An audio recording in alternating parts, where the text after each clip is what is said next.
আসসালামু আলাইকুম। Popular health clinic Gazipur Bangladesh থেকে আমি ডাক্তার রিয়াজ আহমেদ বলছি। আজকে আলোচ্য বিষয় ডিসপেপসিয়া বা গড় হজম। বর্তমানে এই সমস্যা অনেকে কষ্ট পাচ্ছেন।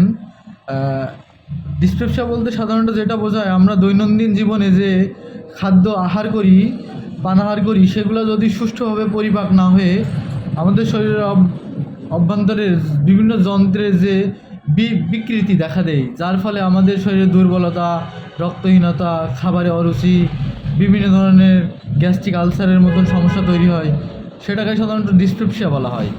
সাধারণত যে অনিয়মের ফলে আমাদের ডিসপেপসিয়ার সমস্যা আসতে পারে সেগুলো হলো অতিরিক্ত খাদ্যাভ্যাস। অনেকে আছে যে পরিমাণের তুলনায় অনেক বেশি খেয়ে ফেলেন, সেক্ষেত্রে আপনাদের ডিসপেপসিয়া আসতে পারে। এছাড়াও যদি আপনি খাবার ভালোভাবে চিবিয়ে না খান, সেক্ষেত্রে আপনার ডিসপেপসিয়া আসতে পারে। এছাড়াও যদি আপনি খাবারের ভিতরে অনেক বেশি পরিমাণ পানি খেয়ে ফেলেন, সেক্ষেত্রে আপনার এই সমস্যা তৈরি হতে পারে। এছাড়াও আমরা যদি সঠিক সময়ে খাদ্য না গ্রহণ করি, অধিক রাত্র জাগি, সেক্ষেত্রে আমাদের ডিসপেপসিয়া আসতে পারে। এছাড়াও আমরা যদি বিভিন্ন ধরনের নেশাজাতীয় দ্রব্য গ্রহণ করি, সেক্ষেত্রে আমাদের ডিসপেপসিয়ার সমস্যা আসতে পারে। আসসালামু আলাইকুম।